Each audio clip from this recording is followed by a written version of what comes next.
একুশে জুলাই ধর্মতলায় শহীদ দিবস। আর সেই ধর্মতলায় শহীদ দিবসকে ঘিরে বিভিন্ন জায়গায় প্রস্তুতি সভা। আজকে মহা মিছিল হরিণখোলা থেকে মায়াপুর পর্যন্ত প্রায় 5 কিলোমিটার রাস্তা এই মিছিলে হাঁটা হয়। এই মিছিল থেকে বিজেপি হটাও দেশ বাঁচাওয়ের স্লোগানও দেওয়া হয়। এই মিছিলে উপস্থিত ছিলেন হুগলি জেলা পরিষদের সহ সভাধিপতি কৃষ্ণচন্দ্র সাঁতরা, আরামবাগ পঞ্চায়েত সমিতির সভাপতি শিশির সরকার, পরশুরা ব্লক সভাপতি যশবন্ত ঘোষ, হরিণখোলা 1 নম্বর অঞ্চল প্রধান পার্থ হাজারি, আয়ুব খান সহ আরও অনেকে।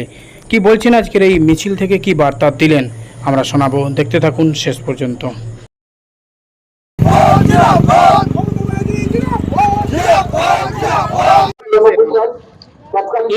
জুলাই একটা ঐতিহাসিক দিন।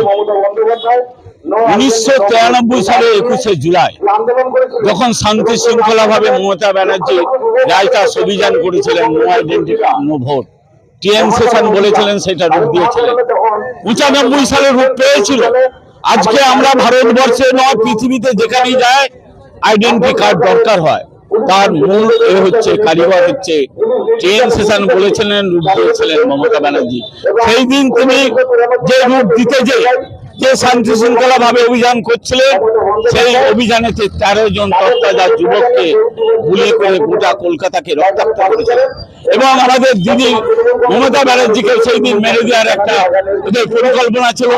সৌগত রায়ের মতো দিগ্গজার পুরুষ ছিলেন বলে সেদিন সৌগত রায় ওনাকে বাঁচিয়েছিলেন। আজকে সেই শহীদদের তর্পণের জন্য মমতা ব্যানার্জি 1993 সাল থেকে আজ পর্যন্ত তাদের তর্পণ, তাদের শ্রদ্ধা জানাতে, তাদের আত্মার শান্তি কামনার জন্য আমরা প্রত্যেকে যাওয়ার জন্য আহ্বান করতে এসেছি। আজকে মোটামুটি হরিণখোলা থেকে এখানে 5 কিলোমিটার।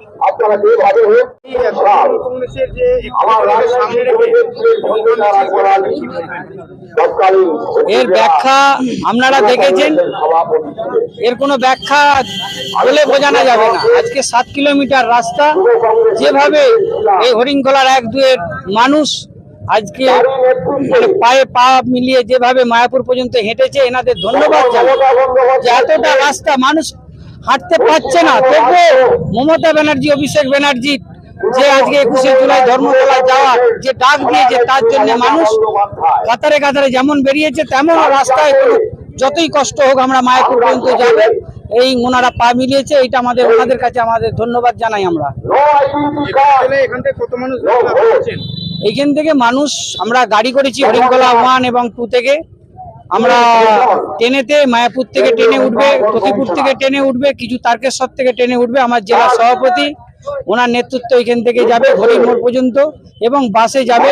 বাসে যে আমরা সকাল সকাল যে আমরা অভিষেক ব্যানার্জি এবং মাননীয় মুখ্যমন্ত্রীর বক্তব্য শোনার তারে আমরা ওইখানে সবার আগে পৌঁছাবার চেষ্টা করব।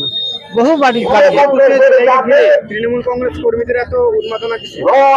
মমতা ব্যানার্জির ডাকে সবাই উন্মাদনা।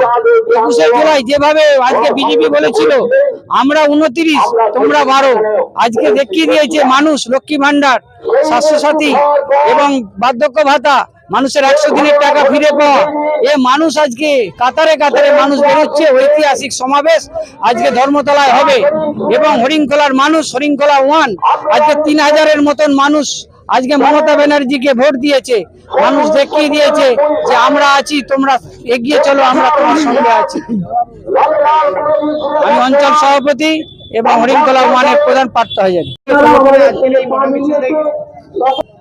আমরা ঠিক প্রতিটা বিধানসভায় আমরা মমতা বন্দ্যোপাধ্যায়ের বার্তাটা পৌঁছে দিতে চাইছি যে 1993 সালের যে ঘটনা ঘটেছে, তার পরিপ্রেক্ষিতে যে 13 জন মানুষ শহীদ হয়েছে, তাদের স্মৃতির উদ্দেশ্যে আমরা এখনো মমতা বন্দ্যোপাধ্যায়ের নির্দেশ মতন প্রতিটা অঞ্চল, প্রতিটা বুথ এবং মহামিছিলের মাধ্যম দিয়ে আজকে হরিণখোলা 1-2 অঞ্চলের এলাকার মানুষকে আমরা এই আবেদন করে গেলাম যে 21শে জুলাই 1993 নো আইডেন্টি কার্ড নো ভোটের দাবিতে যে 13 জন তরতাজা যুবক প্রাণ হারিয়েছিলেন, আমাদের নেত্রী মমতা বন্দ্যোপাধ্যায় সেদিন যে মহাকরণ অভিযানের ডাক দিয়েছিলেন, সেদিন আমাদের যারা বয়স হয়ে গেছে তারা জানে, কিন্তু নতুন প্রজন্মের ছেলেরা সেটা জানে না বলেই আজকে তাদেরকে সেই জায়গায় সামিল করে আমরা যে তাদের